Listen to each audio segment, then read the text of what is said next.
sebelum memulai pembelajaran pada pagi hari ini, siang hari ini, marilah kita berdoa terlebih dahulu. Ketua kelasnya siapa? Isam. Duduk siap, siap, siap berdoa.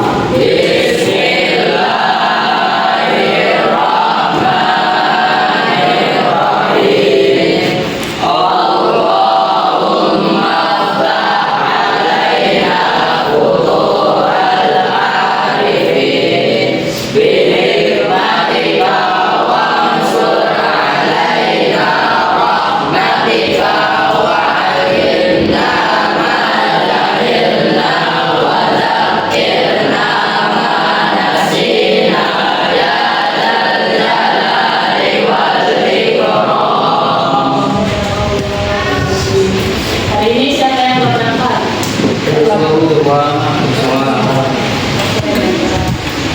Ada yang tidak lengkap seragamnya? Yang tidak lengkap? Ya.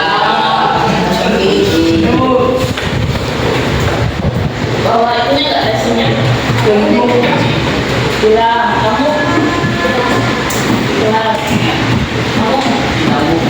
Bilang, ya buat yang hilang bisa langsung keburu tiket dulu ya. Ya untuk pembelajaran pada siang hari ini kita merefleksi pembelajaran yang kemarin. Tujuan pembelajaran kemarin itu tentang berpikir komputasional. Dibuka dulu buku pelajaran. Kalian bisa buka buku pelajaran.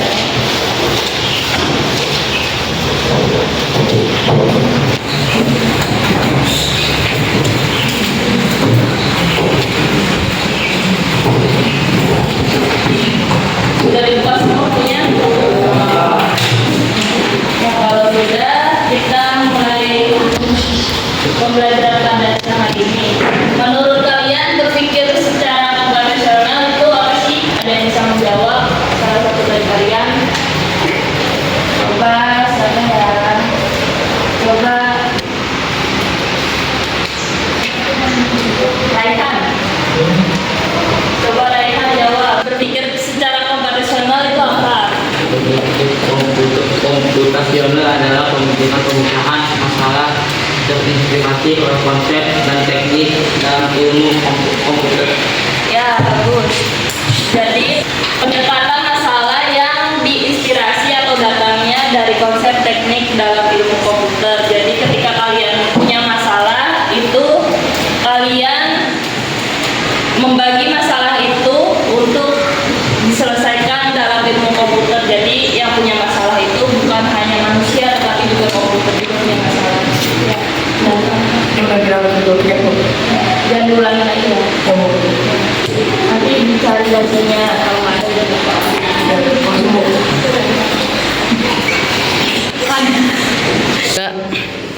Berpikir komputasional sendiri itu meliputi tentang dekomposisi. Dekomposisi itu memecah masalah kompleks menjadi bagian masalah yang lebih kecil. Maksudnya kayak gimana sih? Ada yang bisa menjelaskan?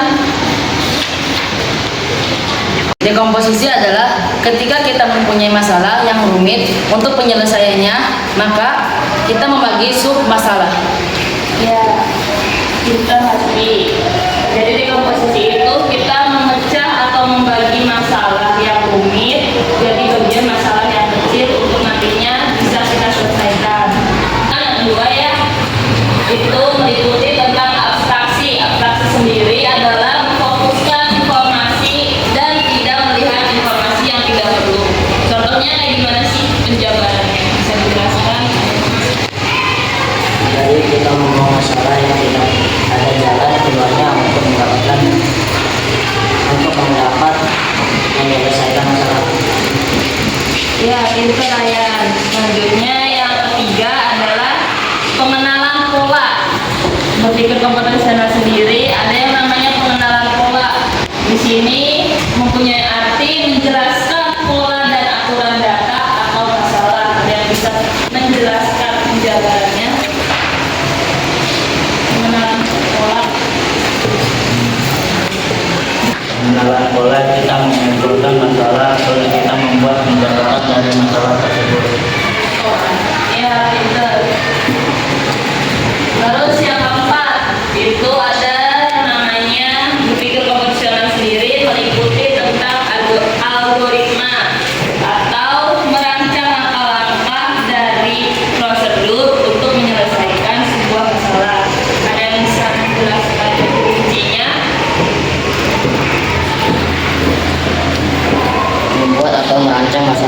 bagian yang dibutuhkan dari masalah tersebut. Nah, ya dari berpikir komputasional, coba dari kalian salah satu kalian bisa membuatkan contohnya nggak tentang dari berpikir komputasional sendiri? Ada yang bisa?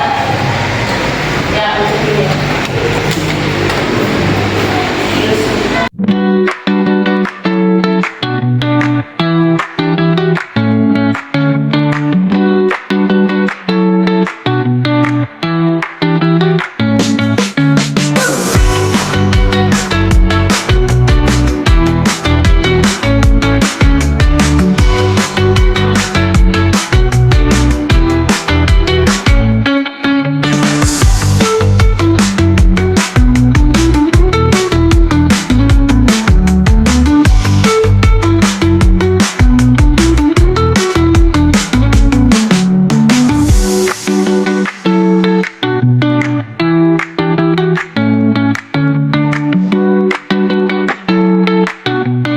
Ya, untuk contoh soal dari Yusuf bukan sepertinya, ini sangat menarik karena Yusuf mempersatukan atau membuat keempat komponen yang telah dijabarkan tadi dalam satu bentuk soal yang menarik di sini. Sebelum kita menjawab soal dari Yusuf, ada yang bisa kasih contoh satu lagi nggak mengenai berpikir tentang komputasional?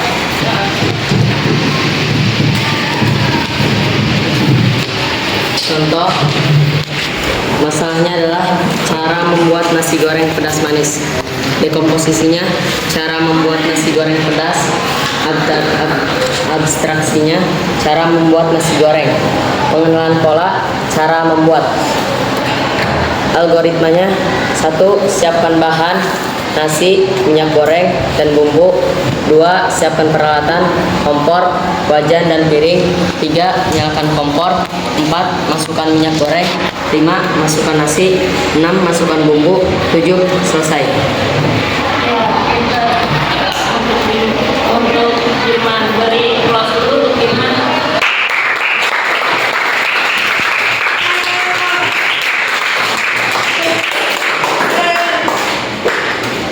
Ya, tadi untuk penjabaran dari Firman sudah benar mengenai berpikir secara komputasional. Di situ masalahnya adalah cara membuat nasi goreng pedas manis. Ya, dari cara membuat nasi goreng pedas manis kita bisa membentuk dekomposisi, membentuk abstraksinya, membentuk pengenalan pola dari masalahnya, dan sehingga kita bisa mendapatkan algoritma atau rancangan dari prosedur untuk menyelesaikan masalah membuat nasi goreng pedas manis. Untuk selanjutnya, ini soal dari Yusuf, kira-kira gimana ya cara menjawabnya? Saya sendiri sudah tahu cara penyelesaiannya. Ada yang bisa maju? Dari kalian, ya. Mangga.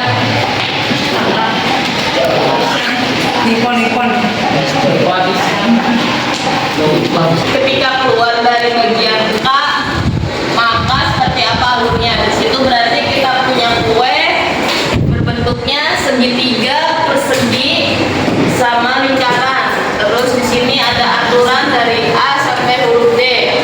Aturan yang pertama, berikan input adonan lingkaran ke pintu 1. Pintu 1 berarti ke pintu nomor 1.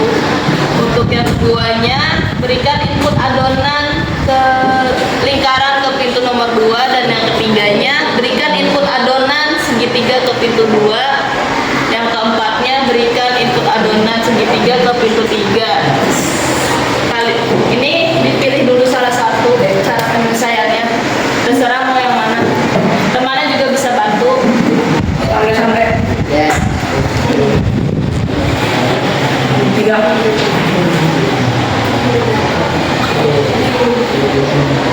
Nanti mulainya pertamanya seperti itu enggak?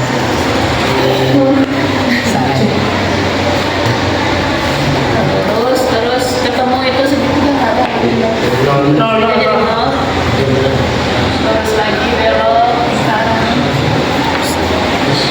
Jadi segitiga.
nanti di situnya adalah kuali lingkaran terus diubah menjadi segitiga, ya benar. Jadi dia keluaran inputannya adalah kue segitiga. Untuk selanjutnya itu masih ada tersisa 3 aturan dan bisa menjawab. Saya Iki.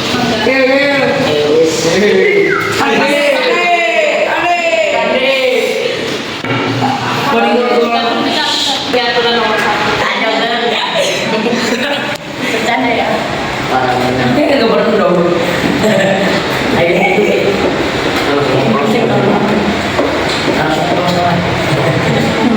Iya pintar Riki. Masih ada 2 lagi, mau kasih ke siapa terserah.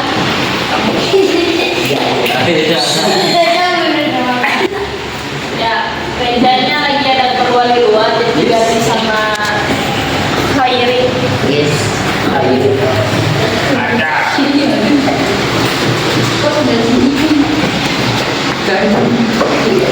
Khairi milihnya yang C, aturan ketiga.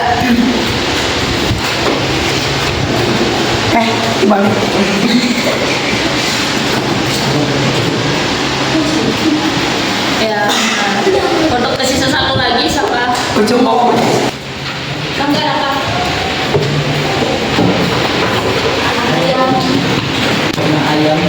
Nyampe.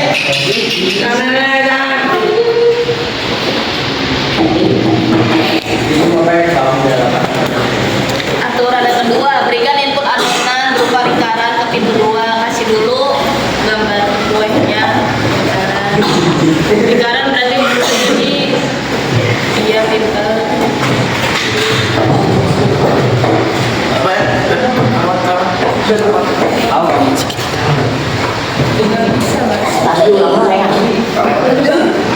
Nggak bisa ya? Nggak bisa keluar ya? Ya, jadi yang pintu ke B ini berarti sama dengan di bawah aja tulisin kolom B, sini B, B tidak dapat memberikan outputan atau keluaran, tidak dapat memberikan keluaran. Iya keluaran.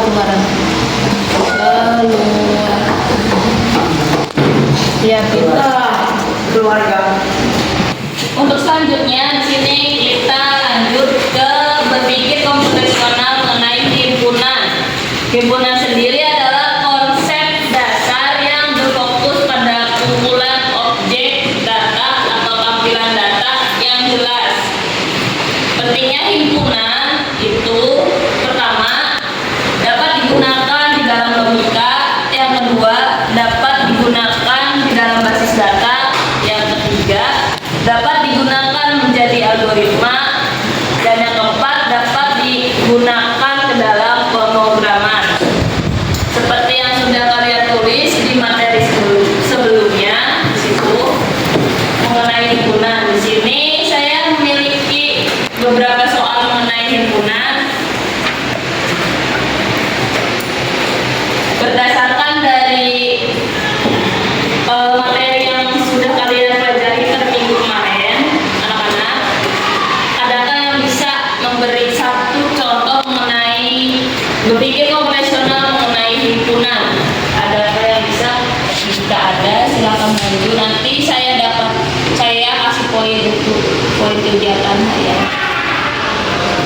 Mana yang bisa ngasih contohnya?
Tidak boleh ada abjad atau alfabet.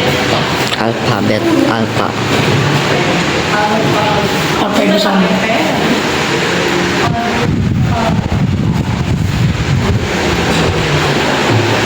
Alfabet.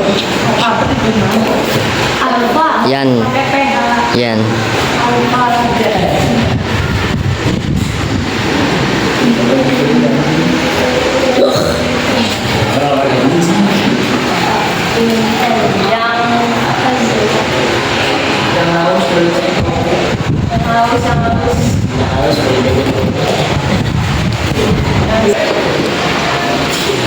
Dua kalimat berarti himpunannya seperti apa? Informatika berarti diubah menjadi himpunannya berubah menjadi Orang ya. in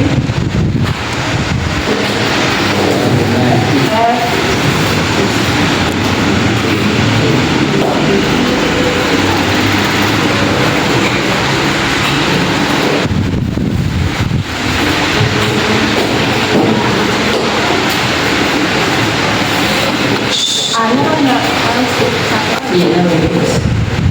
Giginya satu aja. Ya, karakter uniknya adalah berubah informatika menjadi informateka. Soalnya di situ huruf I-nya terdapat dua, diinputkan satu saja. Huruf A-nya juga terdapat dua, jadi diinputkannya satu saja. Karena aturannya adalah karakter unik, yaitu tidak boleh ada abjad atau alfabet yang sama di sebuah kalimat. Dan untuk pembelajaran hari ini, karena jamnya sudah habis jam pembelajarannya, kita lanjut di minggu depan untuk belajar materi selanjutnya mengenai informatika. Adakah yang ingin ditanyakan? Ya, paham baik. Jika begitu, masukkan dan bereskan buku kalian di kelas.